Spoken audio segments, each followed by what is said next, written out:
move on and let's get into some OnlyFans tea. So clearly I'm in the wrong goddamn business because the OnlyFans girlies and male and female, I'm calling when I say girlies, I mean all the genders. It seemed like to me that the OnlyFans people, y'all making a good mint over there at that website because the OnlyFans CEO, which we have here on the left, is talking about how much money they've been paying the creators since 2016. So now, during a talk at Bloomberg Tech in London on October 21st, OnlyFans CEO Kylie Blair, or is it Keely? Because it's K-I-L-Y. It might be Keely. Keely Blair shared some metrics on the platform and said that it has paid out $25 billion to creators since its founding in 2016. As reported by Bloomberg, Blair sat down for a chat that shared that the company has paid billions of dollars to creators on the platform, sex work or otherwise, and that everybody else and that is true. Now, not everybody is doing sex work over there on OnlyFans. There are people who got cooking shows and all kinds of other stuff. So there should be a variety of different things that people are doing. If you got a hobby, if you got a talent, besides what's between me down there, then use OF to make that happen. So she said, quote, there's not very many tech companies that can talk about creating wealth for others than just profiteering, essentially. For us as a company, that makes us very proud. We talk to our content creators and we understand the difference that it's made to their lives, the way that they can continue to challenge themselves or build the fan base or try something new, be a bit disruptive. Blair also addressed the misconception that OF is an American company, even though it's actually based in and was founded in the UK. Well, I didn't know that either. So you learn something new every day. She said, I always joke we're a British company with a very American personality. And so everyone kind of assumes that we're American, she said, which prompted a question from interviewer Carolyn Hyde on whether most of their business comes from America. She said, the majority of our revenue comes from America, but that's our single biggest user base. But there's a healthy number of British people.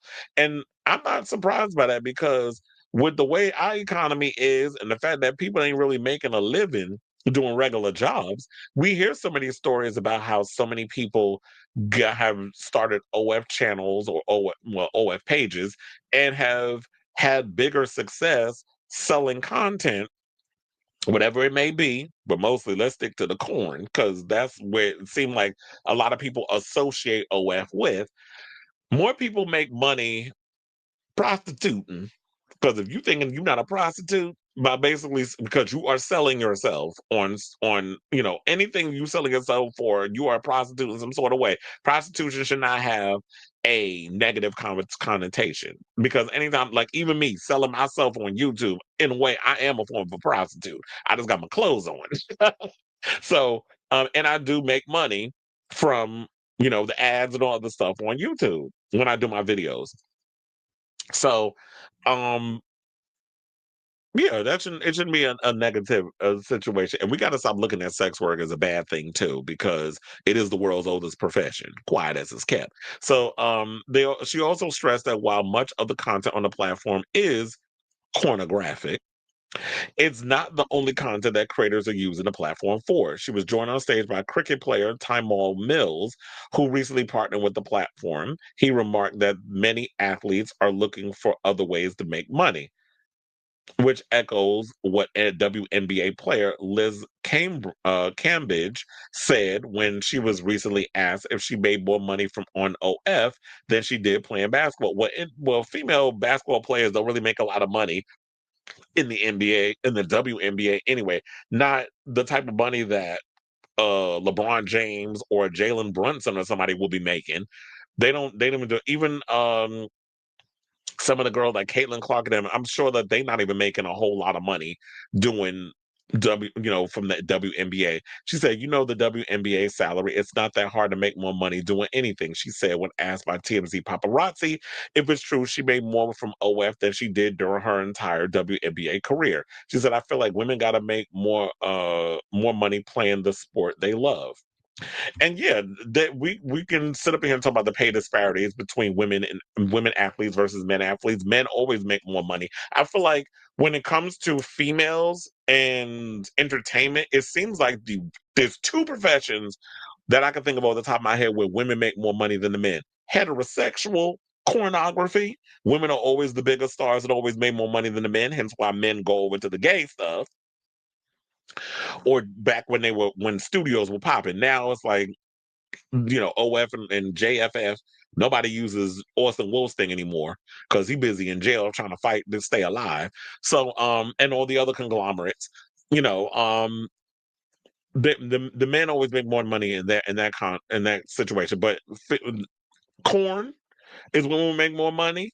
That's the straight stuff and modeling. So, and I'm talking about modeling as in like elite models, or you working doing stuff for Givenchy or the fashion houses and stuff. Women models have always made more money. So those are the two businesses or industries that women make more money than men. But for the most part, I do agree that even in sports, women should make an equal amount, of money than men do. But they've always seen sports as like a male dominated thing. There's still gender discrepancies with that. But I do agree. It's like we have associated OF with just being adult cinematography.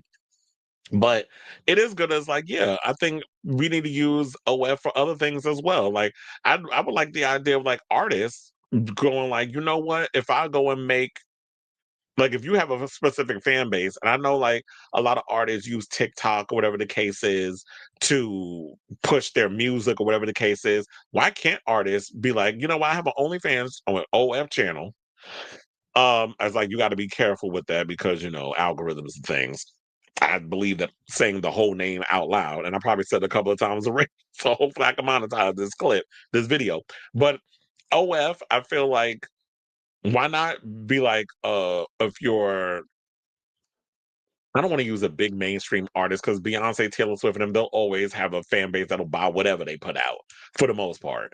But if you have like a lower tier or like a Kesha uh uh or a Demi Lovato or whoever, it's like, you know what, I have a OF channel and I'll have my exclusive music. If you want to see my music videos, whatever the case is, behind the scenes, whatever the case is, you can go and subscribe to my OF channel. And then yeah, you pay like $5.99 a month. And if you have thousands of fans, hundreds of thousands of fans, and they pay like a $5 fee every month. All that adds up, and that's like good revenue for you. Now, I don't know the amount of percentage that OF takes from how much you make.